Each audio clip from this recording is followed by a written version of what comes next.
আমার সময় লাগবে হুরাইন, আমি চেষ্টা করছি নিজের পরিবর্তনের, তুমি প্লিজ ফিরে চলো। তাসিনের চোখে ভয়। হুরাইন মনোযোগ দিয়ে পরখ করল, তারপর বলল, আপনি আগে বলুন কাকে ভয় পাচ্ছেন। তাসিন থমকে গেল হুরাইনের প্রশ্নে, অতঃপর সময় নিয়ে বলল, আমি দুটোতেই ভয় পাচ্ছি, আল্লাহকে ভয় পাচ্ছি, সাথে তোমাকে হারানোর ভয়টাও পাচ্ছি। হুরাইন বলল, যদি আপনার কথা সত্য না হয়? কি করলে বিশ্বাস করবে? আমি আপনার পুরো পরিবর্তন চাই, একজন দিনদার মানুষ হিসেবে দেখতে চাই। তাহলে আমি আর আপনার সন্তান দুজনেই আপনার কাছে ফিরব। ভোঁ ভোঁ করে মাথা ঘুরতে থাকলো তাসিনের। হুরাইনের কথা মাথার উপর দিয়ে গেল। তাদের সন্তান আসলো কোথা থেকে? মাথায় আরেকটু চাপ দিতে সবটা জলের মতন পরিষ্কার হয়ে গেল। তার চোখ জোড়া ঝলমল করে উঠল, সাথে ভিজে উঠল পানিতে। হুরাইনের হাত ছেড়ে দিয়ে দু হাতে হুরাইনকে আগলে নিল, শক্ত করলো বাঁধন, যেন ছেড়ে দিলেই সে পালিয়ে যাবে। হুরাইন নিজেও বাঁধন ছাড়ার চেষ্টা করলো না, অনুভূতি প্রকাশ করতে দিল তাসিনকে। মিনিট পাঁচেক যেতেই তাসিনের হাত ছাড়িয়ে দেওয়ার চেষ্টা করে বলল, ছাড়ুন আমাকে। তাসিন বাঁধন আরো শক্ত করল। এবার আর ছাড়বো না তোমায়। হুরাইন বলল, আমি আপনার সাথে ফিরব না। যেদিন আমার মনে হবে আপনি পরিপূর্ণ সঠিক পথে চলছেন, কোনো গাফিলতি হচ্ছে না, সেদিনেই আমি আপনার সাথে ফিরব। এবার কিন্তু আমার প্রতি জুলুম হয়ে যাচ্ছে হুরাইন। আমি জুলুম করছি না, আপনি নিজেই নিজের উপর জুলুম করছেন। এখন ঘুমিয়ে পড়ুন। তাসিন আহত চোখে তাকালো। লাভ হলো না, হুরাইনের মন নরম হলো না। এখন তার কথাই শুনতে হবে তাসিনকে। শুয়ে পড়ল। আজ তাড়াতাড়ি ঘুম এসে পড়ল। হুরাইন এপাশ ওপাশ করছে। তাসিনের ঘুম এসেছে বুঝতে পেরে তার দিকে ফিরল। চুলের ভাঁজে হাত চালিয়ে বলল, আমি চাই আপনার সাথে থাকতে, তার জন্য আপনাকে পরিপূর্ণ দিন পালনে অভ্যস্ত হতে হবে। আমার ভয় হয় যদি আবারও নিজের দেয়া কথা আপনি ভুলে যান। তাই যে পর্যন্ত না আপনি নিজের ভালো বুঝতে পারবেন, নিজেকে পরিবর্তন করতে পারবেন, ততদিন আমি ফিরব না। হাত নিয়ে তাসিনের গলা ছড়িয়ে ধরল, আস্তে করে একটা পা তুলে দিল তার শরীরে। তারপর ঠোঁট টিপে হাসল, নড়ে চড়ে উঠল তাসিন। সাথে সাথে চোখ বন্ধ করে ঘুমের ভান ধরল হুরাইন, যেন সে ঘুমের ঘোরে তাসিনের গায়ে হাত পা তুলে দিয়েছে। তাসিনা ঘুমের ঘোরে শক্ত করে জড়িয়ে ধরল তাকে। ফজরে আজ তাসিনকে ডাকতে হলো না। সে নিজ থেকে জেগে অজু করতে গিয়েছে দেখে হুরাইন অবাক হলো, সাথে খুশি হলো বেশ। সাজিদা বেগম খবরটা শোনার পর খুশি হয়েছেন বোঝা গেল, কিন্তু তিনি নিজের খুশিটা পুরোপুরি প্রকাশ করতে নারাজ। হুরাইনকে বলে সাবধান করে দিলেন, এভাবে চলবে ওভাবে চলবে, ঠিক মতো খাবে। তারপর হুরাইনের মায়ের সাথে কথা বলেও সবটা বুঝিয়ে দিলেন বেয়ানকে। হুরাইন আশার আলো দেখছে, সে পারেনি। তাদের সন্তানের আগমন যদি ওই পরিবারের মানুষগুলোর একটু একটু করে হৃদায়ত আনতে পারে, সুসংবাদ পেয়ে সকলের মাঝে সে অল্প অল্প পরিবর্তন লক্ষ্য করেছে। কেবল নিশি ছাড়া সবাবকে জোর করে হাসপাতালে নিয়ে ব্যান্ডেজ করিয়ে নিলেন ফিরোজ আলম। ফাবিহাকে আতার রহমান বাড়ি নিয়ে গিয়েছেন। শাবাবকে নিয়ে ফিরোজ আলম বাড়ি ফিরতে সুরাইয়া তুল কালাম বাঁধালেন। তিনি তো কিছুই জানেন না, কান্নাকাটি জুড়ে দিল। ভেবেছেন শাবাব মারামারি করে এসেছে।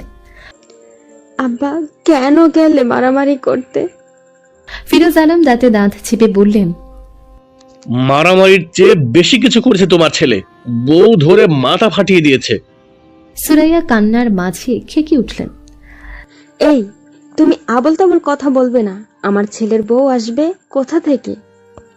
তোমার ছেলে আজ বিয়ে করেছে। সুরাইয়া বিশ্বাস করলেন না। শাবাবকে জিজ্ঞেস করলেন, তোর বাবা কি বলছে আব্বা? এই লোকেরে কি জিনবুত আচর করেছে নাকি? শাবাব দৃষ্টি নিচু করে দাঁড়িয়ে আছেন। সুরাইয়া রেগে গিয়ে বললেন, বাপ বেটার দুটুকুই আজ ঘরে জায়গা দেব না। বের হ, আমার প্রশ্নের উত্তর দে। শাবাব আর চোখে বাবার দিকে তাকিয়ে মায়ের উদ্দেশ্যে বলল, বাবা সত্যি বলছে। সুরাইয়া আবারও হামাও করে কেঁদে ফেললেন। একমাত্র ছেলে বিয়ে করলো তাদের না জানিয়ে। আবার বলে কিনা বউ তার মাথা ফাটিয়ে দিয়েছে। কি ডাকাত মেয়ে বিয়ে করলো রে। সুরাইয়ার প্রেশার বেড়ে গেল। তুলি এসে বলল, ভাইজান আপনি ঘরে যান, আমি আর খালু আম্মারে দেখতাছি। সুরাইয়া বিলাপ করছেন। শাবাবের মাথায় যন্ত্রণা হচ্ছে। সে ঘরে চলে গেল। আজকের ঘটনা সে কিছুতেই ভুলতে পারছে না। ব্যান্ডেজে হাত ছুঁয়ে ফাবিহার রাগান্বিত চেহারা মনে করল। ব্যথায় টনটন করে উঠল মাথা। মনে হচ্ছে এখনই মাথাটা ফাটিয়েছে। দিনে ঘুমিয়েছে বলে এখন আর ঘুমও আসছে না। তাদের অনিশ্চিত ভবিষ্যতের ভাবনায় ডুবে গেল। ফিরোজ আলম সুরাইয়াকে শান্ত করে সব খুলে বললেন। ছেলের দ্বারা এসব ঘটেছে শুনে তিনি বিস্মিত। আবার ছেলের মাথা ফাটানোর কথা শুনে একবার ফাবিহাকে ডাকতে চাইলেন। কত বড় কলিজা হলে তার ছেলেকে মেরে মাথা ফাটিয়ে ফেলতে পারে। তিনি ফাবিহার উপর ক্ষেপে আছেন। ফাবিহা শাবাব দুজনে কিছুদিন বাড়ি থেকে বের হলো না। দুজনের অবস্থার কিছুটা উন্নতি দেখে ফিরোজ আলম ফাবিহাকে নিয়ে যাওয়ার কথা তুললেন।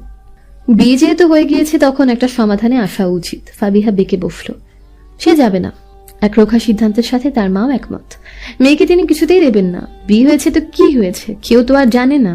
আতার রহমান আর ফিরোজ আলম কথা বলে সিদ্ধান্ত নিলেন আরো কিছুদিন ওদের সময় দেওয়া যাক, তারপর না হয় আবার নেওয়ার কথা তোলা যাবে। এই সময় ফাবিহা ফ্রেন্ডদের সাথে ঘুরতে চলে গেল 3 দিনের জন্য। তার মাইন্ড ফ্রেশ করা জরুরি। আতার রহমান তাই বাধা দিলেন না। শাবাব ব্যাগপত্র নিয়ে কোথাও চলে গেল ফাটা মাথা নিয়ে। এখন অবশ্য অবস্থার উন্নতি হয়েছে। সারাদিন ঘোরাঘুরি করে রাতের খাবার খেয়ে মাত্র হোটেল রুমে ঢুকলো ফাবিহা। 2 বান্ধবী ঘুমানোর প্রস্তুতি নিচ্ছে। ফাবিহা খোলা বারান্দায় দাঁড়িয়ে সমুদ্রের গর্জন শুনল। গত কয়েকদিন সে নিজেকে নিয়ে প্রচুর ভেবেছে। শাবাবের সাথে যেভাবে জীবনটা জড়িয়েছে তাতে সম্পর্কটা এগিয়ে নিয়ে যাওয়া সম্ভব না। পার্টনারের প্রতি মন থেকে শ্রদ্ধা থাকা লাগে। শাবাবের প্রতি তার ঘৃণা ছাড়া কিছুই আসে না। প্রথম দিকে শাবাবকে স্বাভাবিকভাবে না করলেও সে তার আচরণে মাত্রা ছাড়িয়েছে। বিরক্ত হয়ে যা তা বলা শুরু করলো শাবাবকে। শাবাব থামলো না, তাকে বারবার হেনস্থা করেছে। সবকিছুর মাত্রা ছাড়িয়ে শেষে যা করেছে তাতে কোনো দিনই ফাবিহা তাকে ক্ষমা করতে পারবে না। তার সম্মান নষ্ট হয়েছে, বাবার মুখ ছোট হয়েছে। এই শাবাবের কারণে মানুষ তাকে বাজে কথা বলার সাহস পেয়েছে। শাবাবকে রিজেক্ট করার কারণ শক্ত। যখন তাকে প্রপোজ করেছিল শাবাব, তখন তাসিনকে সে মনে প্রাণে জীবনে পেতে যায়। পারিবারিকভাবে তাদের বিয়ে ঠিক। শাবাব মেয়েদের সাথে ছুটিয়ে প্রেম করে বেড়ায়। মাস 2 মাঝে তার আগ্রহ হারিয়ে গেলে সে অন্য নারীর পেছনে পড়ে। এতগুলো শক্ত কারণ থাকার পরও কোনো মেয়ে কেন নিজেকে একটা ছেলের 2-3 মাসের ব্যবহৃত পণ্য বানাতে চাইবে? সুই ডেকে উঠল। তোরা ঘুমিয়ে পড়, আমি একটু পর আসছি। শাবাব বন্ধুর বাসায় 2 দিন থেকেই বাড়ি চলে এলো। ফাবিহা 3 দিন পর সময় মতো বাড়ি ফিরল। আতার রহমান মেয়েকে নিয়ে বসলেন। শান্ত হয়ে বললেন, কি করতে চাস তুই? ফাবিহা ভ্রুকুচকে বলল, কোন ব্যাপারে? তোর শ্বশুর যে তোকে নিতে এলো সেই ব্যাপারে। ফাবিহা বিরক্ত হয়ে বলল, বাবা, তুমি কি আমায় বোঝা মনে করছো? তাহলে বলে দাও আমি কোথাও চলে যাই। মাঝে মাঝে আদরের সন্তানের কাছে বাবা মাকে কঠিন হতে হয়। আতার রহমান গম্ভীর মুখে বললেন, কোথায় যাবে তুমি? কোথায় যাওয়ার জায়গা আছে তোমার? জানি না। তখন আর বাবা মা লাগবে না? ফাবিহা চোখ বুজে বলল, বাবা প্লিজ আমাকে বলো আমি কি করব। বাবার দিকে তাকাতেই তিনি লক্ষ্য করলেন ফাবিহার চোখ জোড়া অসহায়। তিনি ফাবিহার মাথায় হাত রেখে বললেন, বিয়ে হয়েছে, এটা কোনো সাধারণ পুতুল খেলা নয় মা। তোমার উচিত একবার সুযোগ দেওয়া। সবকিছু এতটা সহজ ভাবছো, ততটা সহজ নয়। ফাবিহা স্তব্ধ হয়ে গেল। বাবা কিভাবে তাকে এমন কথা বলতে পারে? কিসের সুযোগ দেবে শাবাবকে? কোনো অধিকার না থাকার পরও সে যা করেছে এখন তো সুযোগ পেয়ে স্বামীর অধিকার খাটিয়ে দ্বিগুণ অত্যাচার করবে। বাবার উপর অভিমান হলো তার। কঠিন গলায় বলে দিল, তাদের আসতে বলো, আমি যাব তার সাথে। আতার রহমান দীর্ঘশ্বাস ছেড়ে বললেন, রাগ করে নয়, ঠান্ডা মাথায় করো সব। এখন তুমি চাইলে সংসারটা যেন তেন করে ভাঙতে পারবে না। তারা যদি স্টেপ নেয় তোমাকে ঘরে তোলার, তুমি যদি না যাও তাহলে বিয়ে ভাঙার জন্য নিশ্চয়ই একটা বৈঠক হবে। আর সেখানে সবাই বলবে আগে 2 জনের সময় নিয়ে সবটা ঠিক করার চেষ্টা করো। যেভাবেই হোক তোমাকে শাবালের ঘরেই যেতেই হবে। এরপর যদি মনে হয় কিছুই ঠিক হচ্ছে না, তুমি তখন চলে আসতে পারো। তুমি বাবার উপর রাগ করো না। আমি না পারলেও বৈঠকে সবাই তোমাকে ওইখানে যাওয়ার জন্য চাপ প্রয়োগ করবে। মানুষ যখন অতিরিক্ত রাগে থাকে তখন কোনো ভালো কথাও তার মাথায় ঢোকে না। ফাবিহারও হলো তাই। আতার রহমান মেয়েকে শাবাবের দিকে জোর করে ঠেলে দিচ্ছেন না, যাতে অন্যরা মেয়েকে না বলতে পারে। তুমি আগে সংসার করে দেখেছো? শাবাবকে তিনি নিজেও পছন্দ করেন না, কেবল মেয়ের ভালোর কথা চিন্তা করে এই ঝুঁকিটা নিচ্ছেন। ফিরোজ আলমকে পরদিন আসতে বললেন আতার রহমান। তিনি শাবাব বা সুরাইয়া কাউকে নিয়ে আসেননি। ফাবিহা চুপচাপ ফিরোজ আলমের সাথে বেরিয়ে গেল। মায়ের কাছ থেকে বিদায় নিলেও বাবার সাথে কথা বলল না। ফাবিহার মা রাত থেকে স্বামীকে কোচলে ফেলেছেন। মেয়েকে তিনি শাবাবের হাতে কিছুতেই তুলে দেবেন না। এখনো যা পারছেন বলে যাচ্ছেন। যে পুরুষ মুখ বন্ধ রাখতে পারে সংসার জীবনে, সেই বোধহয় সবচেয়ে সুখী। কারণ এখন মুখ খোলা মানে স্বামী স্ত্রীর মাঝে যুদ্ধ সৃষ্টি হওয়া। তার চেয়ে বরং মুখ বন্ধ রেখে চুপচাপ সব সহ্য করে যাওয়া ভালো। ফাবিহা চলে যাওয়ার পর থেকে কিছুই খেল না তার বাবা মা। আতার রহমান ভেতরে ভেতরে চিন্তায় অস্থির, মুখে কিছুই প্রকাশ করছে না। ফাবিহাকে নিয়ে বাড়ি ফিরতে সুরাইয়া বউ ঘরে তোলার আগেই হাঁকিয়ে গেলেন। তুমি নাকি আমার আব্বার মাথা ফাটিয়েছ?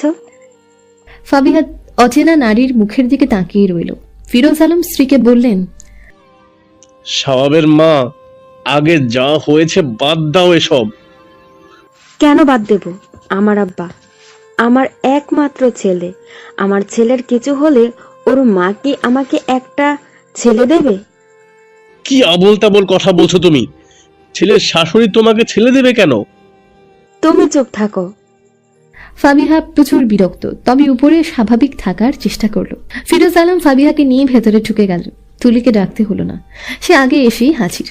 তাকে বললেন, তুলি, এটা হলো তোমার ভাইজানের বউ, তোমার ভাইজানের ঘরে নিয়ে যাও। তুলি চুপচাপ নতুন বউ নিয়ে শাবাবের ঘরে ঢুকলো। এতক্ষণে চুপ করে থাকলেও এবার গদ গদ কণ্ঠে বলল, ভাবি আপনি মেলা সুন্দরী, এই জন্যই ভাইজান আপনার জন্য পাগল হইছে। অল্প বয়সী একটা মেয়ে তুলি। ফাবিহার ভালো লাগলো মেয়েটাকে। মৃদু হেসে জিজ্ঞেস করলো, তুমি পড়াশোনা করো? তুলি মাথা নেড়ে বলল, না ভাবি, পড়ালেখা ভাল লাগে না, আমার মাথায়ও ঢুকে না। ফাবিহা ঘর থেকে নাক ছিটকালো। সব এলোমেলো হয়ে আছে। এর মাঝে জানতে চাইল, এই বাড়ির বাকি লোকজন কোথায়? ভাইজান বাড়ি নাই। বাকি ভাই বোন? ভাইজান তো একলাই, আম্মার আর পোলাপান নাই। ভাইজান হ্যাগো বিয়ার বয়স পার হইছে, আর কোনো পোলাপাইনও নাই। ফাবিহা ভেবে বলল, আচ্ছা তুমি যাও, তোমাকে ডেকে না পেলে হয়তো তোমার আম্মা তোমার উপরও রেগে যাবেন। তুলি পিক করে হেসে দিয়ে বলল, ধুর, আমার রাগ এই আসে এই পানি হয়ে যায়। তা আপনি কোন আমার এত সুন্দর ভাইজানের মাথা ফাটাইলেন কেন? এখন তোমার মাথাও ফাটিয়ে দেব। তুলি ভয় পেয়ে ও মাগো বলে দৌড়ে চলে গেল। ফাবিহা তুলিকে ভয় পেতে দেখে হেসে ফেলল। শাবাবের ছড়ানো ছিটানো সব জিনিস এক জায়গায় ঠেলে স্তূপ করে রাখলো। বাকি সব গুছিয়ে নিল। তুলি নিচে নামতেই সুরাইয়া থমথমে গলায় বললেন, নবাবের বেটি, ডাকাতের সর্দারকে নাস্তা দিয়ে আয়। তুলি মুখ চিপে হাসল। পুত্রবধূ আসার পরে হামলে পড়ল আর এখন নাস্তা নিয়ে আসতে বলছে। শাবা বাড়ি ফিরে নিজের ঘরে ঢুকতেই চমকে গেল। তার বিছানায় ঘুমিয়ে আছে ফাবিহা। ঘরের চেহারা পাল্টে গিয়েছে। তার জিনিসপত্র সব এক জায়গায় জড়ো করে রাখা, যেন ডাস্টবিনের ময়লা। ফাবিহাকে বাবা আনতে যাবেন এটা শাবাব জানলেও ফাবিহা যে এত সহজে আসতে রাজি হয়ে যাবে শাবাবের ভাবনার বাইরে ছিল। সে নিজের জিনিসপত্রের হাল দেখে রাগ দমিয়ে রাখতে পারল না। ছি ডাকলো, এই মেয়ে ওঠো। ধরফড়ি উঠল ফাবিহা। সামনে শাবাবকে দেখে তেতে উঠে বলল, কি সমস্যা তোমার? এমন মাইক বাজাচ্ছ কেন? শাবাব দাঁতে দাঁত চিপে বলল, আমার জামা কাপড় জিনিসপত্রের এই অবস্থা কেন? ফাবিহা তাচ্ছিল্য করে বলল, এইসব তোমার জিনিসপত্র? আমি ভাবলাম ডাস্টবিনে ফেলার জন্য ময়লা জমা রেখেছো। ফাবিহার কথা শুনে শাবাবের রাগ আরো বাড়ল। বলল, তুমি কিন্তু বাড়াবাড়ি করছো ফাবিহা। কি বাড়াবাড়ি করছি? শোনো, আমি শান্তি চাইছি, দয়া করে শান্তি দাও। তোমার সাথে কথা বলার কোনো ইচ্ছে আমার নেই। শাবাব চোখ ছোট করে তাকালো, কটমট করে বলল, তোমার সাথে কথা বলার মনে হচ্ছে আমার খুব ইচ্ছা। আমারও তো তোমার সাথে কথা বলার ইচ্ছে নেই। এখন আমার বিছানা ছাড়ো। বিছানা ছাড়বো কেন? আমি ঘুমাবো। তো আমি কি তোমার চোখের পাতা টেনে খুলে রেখেছি? শাবাব অতিষ্ঠ ভঙ্গিতে বলল, তুমি সামনে থাকলে আমার মাথা ব্যথা বেড়ে যাবে। দয়া করে এখান থেকে যাও। অন্যের লাইফে মাথা দিতে আসলে তো মাথা ব্যথা তো হবেই। ফাবিহার কটাক্ষ করে বলা কথার প্রত্যুত্তরে শাবাব বলল, আমার রাগ ওঠাবে না ফাবিহা। তোমার সাথে কথা বলতেই আমি বিরক্ত হচ্ছি। শাবাব একটাও কথা না বলে লম্বা কদম ফেলে ঘর থেকে বেরিয়ে গেল। দরজায় শব্দ হলো সজোরে। ফাবিহা পাত্তা দিল না শাবাবের রাখে। শাবারও শুয়ে পড়ল। শাবাব রাতে এসে একপাশে শুয়ে পড়ল। ফাবিহা জেগেই ছিল। শাবাবের দিকে না ফিরেই বলল, নিজের লিমিটের কথা ভুলে যেও না। ওপাশ ক্রস করে এপাশে আসার চেষ্টা করলে ফল ভালো হবে না। শাবাব উঠে বসল। ফাবিহার হাত চেপে ধরে বলল, এই তুমি নিজেকে কি ভাবো? আমার যা ইচ্ছা আমি তাই করব। এটা আমার বাড়ি, এখানে আমার আধিপত্য চলবে, তোমার নয়। সবাই মিলে তোমাকে আমার ঘাড়ে ঝুলিয়ে দিয়েছে বলে তোমায় এতক্ষণ সহ্য করছি। ফাবিহা হাতে ব্যথা পেল। হাত ছাড়িয়ে নিয়ে তেজি গলায় বলল, সেজন্যই বিহারের মতো আমার পেছনে পড়ে রইলে। নিজের বাবাকে পাঠিয়ে আমাকে নিয়ে এলে। তুমি আমাকে কি সহ্য করবে? তুমি তো আমাকে ডিজার্ভই করো না। তুমি যেমন থার্ড ক্লাস তেমনটাই ডিজার্ভ করো। হাতটা আবার মুচড়ে ধরল শাবাব। রাগে কাঁপছে সে। আমি থার্ড ক্লাস? নিজেকে দেখেছো তুমি? বাবাকে আমি পাঠাইনি, বাবা নিজেই গিয়েছে। আর তুমি নির্লজ্জ বলে বাবা বলার সাথে সাথেই চলে এসেছো। কি ভেবেছো আমার উপর রাজত্ব করবে? একদম মেরে ফ্যানের সাথে ঝুলিয়ে দেব। ফাবিহা ব্যথায় কুকড়ে উঠে শব্দ করল। আহ! শাবাব ঝাড়ি দিয়ে হাতটা ছেড়ে দিয়ে শুয়ে পড়ল। ফাবিহা হাতের দিকে তাকিয়ে রইল। এই মুহূর্তে শাবাবকে বালিশ চাপা দিয়ে মেরে ফেলার শখ জেগেছে। তারই ভুল ছিল। বাবার উপর রাগ দেখিয়ে এখানে আসা উচিত হয়নি। নিজের ভুলের জন্য এতটুকু কথা হজম করেই নিল। পরদিন ফাবিহাকে দেখতে তার শ্বশুর আর শাশুড়ির আত্মীয় স্বজন আসা শুরু করলেন। ফাবিহা নিজের নিয়ে আসা জামা কাপড় থেকে একটা কমলা রঙের জামা পরল। শাবাব আয়নার সামনে দাঁড়িয়ে চুল ঠিক করছিল। সে ভ্রুকুচকে বলল, এটা কি পড়েছো তুমি? ফাবিহা যেন শুনতে পায়নি। সবকিছুতে কেন এই ছেলের কথায় পাত্তা দিতে হবে? সে ওনা ঠিক করছে। শাবাবের রাগ উঠে গেল। প্রথমত এই রং তার অপছন্দ, দ্বিতীয়ত জামার গলা খুব বড়। সে কঠিন সুরে আদেশ দিল, অন্য একটা জামা পরে আসো। নিচে আমার জেঠু জেঠিমা কাজিনরা আছে। বিশ্রী লাগছে তোমায়? ফাবিহা কথা আর জবাব দিচ্ছে না। চুপচাপ ওনা ঠিক করা হয়ে গেল, বের হতে নিল। শাবাব ওর হাত ধরে ফেলল খপ করে। ফাবিহা কঠিন গলায় বলল, হাত ছাড়ো শাবাব। তুমি জামা খোলো। ফাবিহার চোখে আগুন। আমি খুলবো না, দেখি তুমি কি করো। বলার দেরি, শাবাবের হাত চলতে দেরি না। থ্রিপিসের পাশ থেকে ধরে টান দিয়ে জামার নিচের দিকটা ছিঁড়ে ফেলল।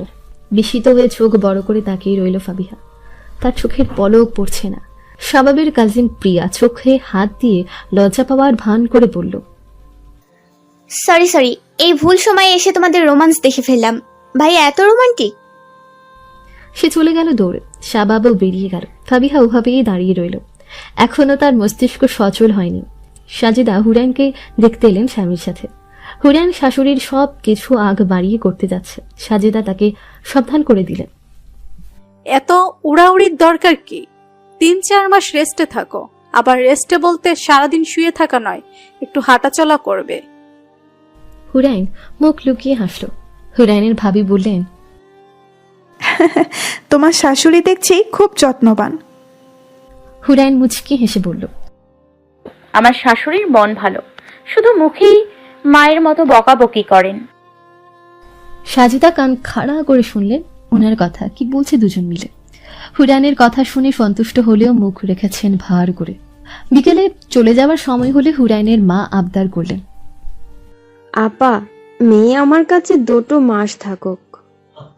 সাজেদা বললেন, আমি কি আপনার মেয়ের যত্ন নিতে পারবো না? না না আপা, আমি সেটা বলিনি। সাজেদা আবারও থমথমে গলায় বললেন, আচ্ছা, এখন আরো কিছুদিন থাকুক। যখন ভালো লাগবে তখন বললেই তাসিন এসে নিয়ে যাবে। হুরাইনের মা খুশি হলেন। হাসি মুখে বেয়ানকে বিদায় দিতে দরজা পর্যন্ত এলেন। সাজেদা আবারও পেছন ঘুরে হুরাইনকে বলল, ঠিক মতো খাওয়া দাওয়া করবে, পানি খাবে, নয়তো শরীর দুর্বল হয়ে পড়বে। হুরাইন মনোযোগ দিয়ে শাশুড়ির কথা শুনে যাচ্ছে। ওদিকে তাসিন আর তার শ্বশুরের মাঝে গুরুত্বপূর্ণ আলোচনা চলছে। আমার মেয়ে কিছু না বললেও আমি কিন্তু সব খবর রাখি জামাই। যেহেতু আমি জেনে বুঝে মেয়েকে বিয়ে দিয়েছি, তাই এইভাবে আড়ালে খোঁজ খবরটা নিতেই হচ্ছে। আপনি নিজের কথা রাখতে পারেননি, আমি আপনার শর্তটাই মেনে নিয়েছি। এখন থেকে আমার মেয়ে আমার কাছেই থাকবে। আপনার বাইরের দিকটা না হয় আমি খোঁজ নেওয়া জানতে পেরেছি। বাড়ির ভেতর কি কি করছেন সেগুলো তো আমার অজানাই রয়ে গেছে। আমি শুধু মেয়ের ধৈর্য দেখে এতদিন চুপ করেছিলাম। আপনি এখনো বান্ধবীদের সঙ্গ ছাড়তে পারেননি। এসব কিছুতে বন্ধুত্ব হতে পারে না, ফিতনা ছাড়া কিছুই নয়। তাসিন চমকে উঠল জনাব আজাদের কথায়। হুরায়নকে সে ছাড়তেই পারবে না। বান্ধবীদের সাথে সে ইচ্ছে করে দেখা করেনি, গতকাল পথে একজনের সাথে দেখা। সে আগবাড়িয়ে কথা বলল। তাসিন কেবল কোনোভাবে উত্তর দিয়ে দ্রুত পাশ কাটিয়ে এসেছিল। দূরত্ব বাড়তে বাড়তে একসময় আর কথা বলাও হবে না। দূর থেকে দেখে তো আর সবকিছু শোনা বা বোঝা যায় না। তিনিই দেখেছেন, দূর থেকে দেখেই বিচার করে নিয়েছেন। তাসিন কিছুতেই শ্বশুরের কথা মেনে নিতে পারছে না। অসম্ভব, আমি হুরাইনকে ছাড়া থাকতে পারবো না। যদি হুরায়ন নিজেই আপনার সাথে ফিরতে না চায়? স্তব্ধ চোখে ভীতি নামল তাসিনের। হুরাইন এমনিতেই বলে দিয়েছে সে তার সাথে ফিরবে না। এখন যদি বাবার কথা শুনে সত্যি সত্যি ফিরতে না চায়? তাসিন ভাই, বিয়ে করলেন আর দাওয়াতও দিবেন না? ভাবি কেমন সেটা তো দেখাইবেন না, দেখি ছবি দেখান। তাসিনের অজানা কারণেই হুট করে রাগ হলো, চোয়াল শক্ত হতে লাগলো। তবু কঠিন মুখে হাসি টেনে বলল, আমার স্ত্রীকে দেখার অধিকার তো শুধু আমারই ভাই। লোকটা রসিকতা করে বলল, কি বলেন ভাই, ভাবি কি বেশি সুন্দরী সেজন্যই দেখাতে চাচ্ছেন না? এবার আর ঠোঁটে হাসিটুকু রইল না তাসিরে। তার স্ত্রী কেমন বর্ণনা শুনে লোকটা কল্পনা করার চেষ্টা কেন করবে? শক্ত গলায় বলল, আমার স্ত্রী পর্দা করে, সে পরপুরুষের সাথে দেখা দেয় না। লোকটা যেন বিদ্রুপ করে হাসলো। হয়তো ভাবলো এ আবার কোথাকার কোন হুজুর এলো। মুখে বলল, ভালো ভালো। তাসিন কথা শেষ দিয়ে বিদায় নিল। দুদিন ধরে হুরায়নের সাথে কোনো কথা হচ্ছে না। হুরায়ন ইচ্ছে করে ফোন তুলছে না। এদিকে শ্বশুর বাড়ি যাওয়াও তার নিষেধ। আজ আর কোনো কিছুর তোয়াক্কা না করে সন্ধ্যার পর শ্বশুর বাড়ি চলে গেল তাসিন। মেহমান খানায় না ঢুকে সোজা বাড়ির ভেতরে এসে দরজায় দাঁড়ালো। গলা খাঁকারি দিয়ে পুরুষ মানুষের উপস্থিতি জানান দিল। সামনের ঘরে কোনো মহিলা থাকলে সরে যাবেন। দরজায় দাঁড়ানোর 2 মিনিট পরে ভেতরে ঢুকলো তাসিন। পড়ে গেল শ্বশুরের সামনে। জনাব আজাদ হাতের কিতাব বন্ধ করে ভ্রু কুঁচকে চাইলেন। প্রশ্ন করলেন, আপনি এখানে কেন? থতমত খেয়ে গেল তাসিন, তবুও নিজেকে স্বাভাবিক রাখলো। গম্ভীর স্বরে বলল, আমি আপনার সন্তানের কাছে আসিনি, আমার সন্তানের কাছে এসেছি। জনাব আজাদ আগা গোড়া পরক করলেন তাসিনকে। পরিপাটি হয়ে শ্বশুর বাড়িতে এসেছে, মুখ যথেষ্ট গম্ভীর করে রেখেছে। জামাতা যে একটু ধূর্ত আছে সেটাও তিনি চট করে বুঝে গেলেন। তিনিও কম যান না। কিতাব খুলে তাতে চোখ রাখলেন। নির্লিপ্ত কণ্ঠে বললেন, আপনার সন্তান এখনো দুনিয়াতে আসেনি, যখন আসবে তখন এসে তাকে নিয়ে যাবেন। তাসিনের এবার রাগে দাঁত লেগে আসছে। শ্বশুরের সাথে তো আর চেঁচামেচি হাঙ্গামা করা যায় না। তাই ধপ করে বসে পড়ল। গমগমে আওয়াজ তুলে বলল, আমার সন্তান দুনিয়ায় আসা পর্যন্ত তার দেখভাল করার অধিকার আমার আছে, আর সে ভূমিষ্ঠ হওয়ার পর তো অবশ্যই তাকে নিয়ে যাব। আমার মেয়ের কাছে যাওয়া ছাড়া আপনি যেভাবে পারেন আপনার সন্তানের যত্ন নিন। কথা ছিল আমি শর্ত ভঙ্গ করলে আপনার মেয়ে আপনার কাছে থাকবে, আমার সাথে ফিরবে না। কিন্তু তাতে এটা উল্লেখ ছিল না যে আমি এখানে এসে তার সাথে দেখা করতে পারবো না। ঠিক আছে, তাকে যেতে হবে না আমার সাথে, আমি আসবো এখানে। যতদিন আমার সন্তান এখানে থাকবে ততদিন আমিও এখানে আসা যাওয়া করব। চলন্ত চোখে তাকালেন জনাব আজাদ। তাসিন শ্বশুরকে জালে ফাঁসিয়ে দুর্বদ্ধ হাসল। জনাব আজাদ বললেন, আপনি যতই ছলচাতুরি করেন না কেন, মেয়ে আমি আপনার সাথে যেতে দেব না। ঠিক আছে, আপনার সন্তানের প্রতি আপনার যেমন অধিকার, আমার সন্তানের প্রতিও আমার ততটাই অধিকার। আরও একটা কথা বলে রাখছি, আজ আমাকে আমার সন্তানের কাছে আসার অধিকার থেকে বঞ্চিত করলে এক সময় আমিও আপনাকে নাতি নাতনির কাছে যাওয়ার অধিকার থেকে বঞ্চিত করব। জনাব আজাদ বললেন, এমন কিছু শর্তে উল্লেখ ছিল না। আমি আমার সন্তানের কাছে আসতে পারবো না এমনটাও শর্তে উল্লেখ ছিল না। তাসিন ফলমূল সহ কয়েক পদের খাবার জিনিস নিয়ে এসেছে। জনাব আজাদ এবার সেদিকে তাকালেন। এগুলো আপনার জিনিস, আপনি নিয়ে যাবেন। তাসিন হেসে বলল, এগুলো আমার সন্তান খাবে। আপনার সন্তান এসব কিভাবে খাবে? তাসিন আবারও হাসল। তার মা খেলে তার খাওয়া হয়ে যাবে। আমার মেয়ে যার সাথে যাবে না তার কেনা খাবারও খাবে না। তাহলে আমার সন্তানও কারো কেনা খাবার খাবে না? আলহামদুলিল্লাহ, তার বাবার যথেষ্ট সামর্থ্য আছে। কথায় কুলিয়ে উঠতে পারছে না জনাব আজাদ। গম্ভীর স্বরে বললেন, তার নানাকেও আল্লাহ সামর্থ্য দিয়েছেন, আলহামদুলিল্লাহ।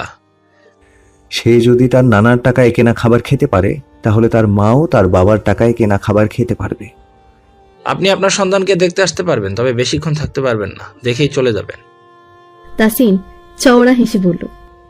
শুক্রিয়া। হুরাইনের ঘরের দিকে পা বাড়ালো সে।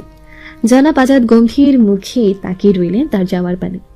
হুরাইন আজকাল বেশি বেশি কুরআন তিলাওয়াত করছে, দোয়া দরুদ বেশি বেশি আমল করার চেষ্টা করছে। এখনো বসে বসে কুরআন তিলাওয়াত করছে। তাসিন ভেতরে ঢুকে চুপচাপ মুগ্ধ হয়ে শুনে যাচ্ছে তার মধুর স্বর। হুরাইন আয়াত শেষ করে বিছানায় তাকালো। তাসিনকে দেখে ভারী চমকালো। এখানে তাকে আশা করেনি। এসেছে কিভাবে? তারও ভেতরে ভেতরে মন পুড়ছিল তাসিনের জন্য।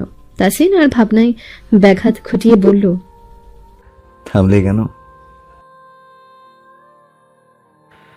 আপনি এখানে কেন এসেছেন? আপনার তো এখানে আসার অনুমতি নেই। আমি তোমার কাছে আসিনি, আমার সন্তানের কাছে এসেছি। এখন আমার পাশে এসে তার সাথে আমাকে সময় কাটাতে দাও।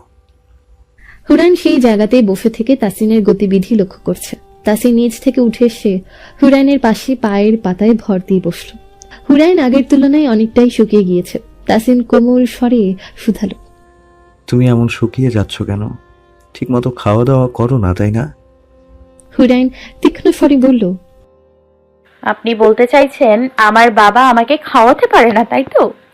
তাসিন মিটি মিটি হেসে বলল, হ্যাঁ, তোরা কিভাবে করতে পারো? আমি ভাবতাম আমার রাগের কাছে কারো রাগ কোনোদিন পাত্তা পাবে না, অথচ আমি এখন তোমার রাগের কাছে পাত্তা পাই না। হুরাইন কুরআন মাজিদ নির্দিষ্ট স্থানে রেখে দিয়ে বলল, আমি মানুষের মতো অকাজে রাগ দেখাই না।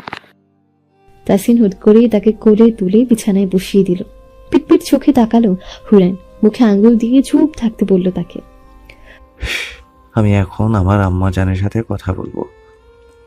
আপনি কিভাবে জানেন যে মেয়ে হবে? আমি জানি না সে ছেলে না কি মেয়ে, তবে মন বলছে তোমার মতো একটা জান্নাত আসবে আমার ঘরে, তাকেও তোমার মতো মাদ্রাসায় পড়াবো।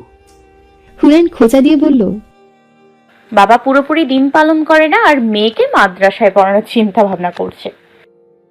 হুরাইনের পেটে চুমু দিয়ে তাসিন বলল, ইনশাআল্লাহ আমি সবকিছু পেছনে ফেলে দিনের পথে এগিয়ে যাব। আর ভুল করলে তখন আমার আম্মাজান আর তার আম্মাজান মিলে শাসন করে শুধরে দেবেন। হুরাইন তাসিনকে সরিয়ে দিয়ে বলল, আমি তো যাবই না।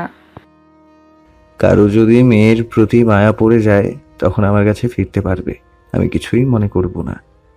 হুরাইন তাসিনের সুখ সুখ মুহূর্তে বলে উঠল, আপনার বাচ্চাকে আদর করা শেষ, এবার সরুন। হঠাৎ পেট গুলিয়ে উঠল। হুরাইন ছুটে ওয়াশরুমে ছুটে গেল। বমি করার শব্দ শোনা যাচ্ছে। পিছু পিছু তাসিনও ছুটে গেল। সে অস্থির হলেও বুঝে উঠতে পারল না কি করবে। ভাবল হুরাইনের হাত চেপে ধরে রাখলে তাকে সঙ্গ দিলে হয়তো তার ভালো লাগবে। তাই হুরাইনের এক হাত চেপে ধরল। বমি করতে গিয়ে অস্থির অবস্থা হুরাইনের। গলগল করে বমি করতে গিয়ে কথা বলতে পারছে না।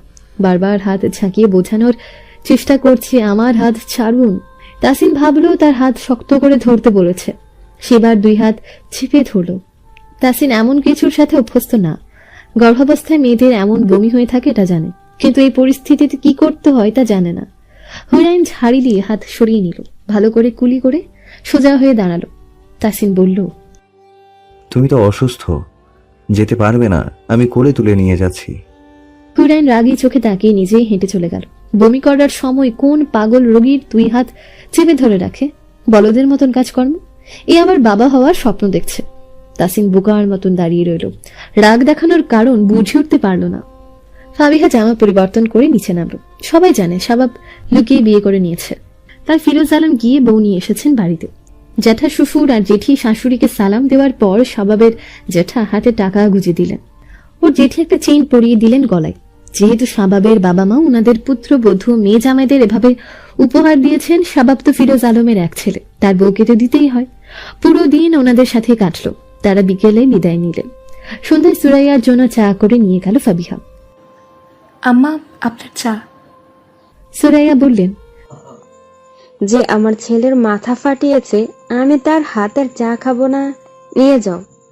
ফাবিহা সোজা সাপটা বলল, আপনার ছেলেও তো আমাকে গলা চেপে আমাকে মেরে ফেলতে চাচ্ছিল।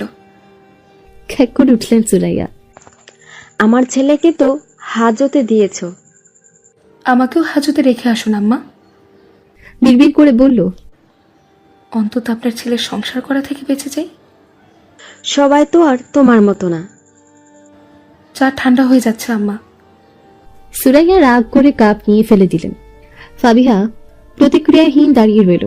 তারপর কাপের ভাঙা টুকরো তুলে বেরিয়ে গেল।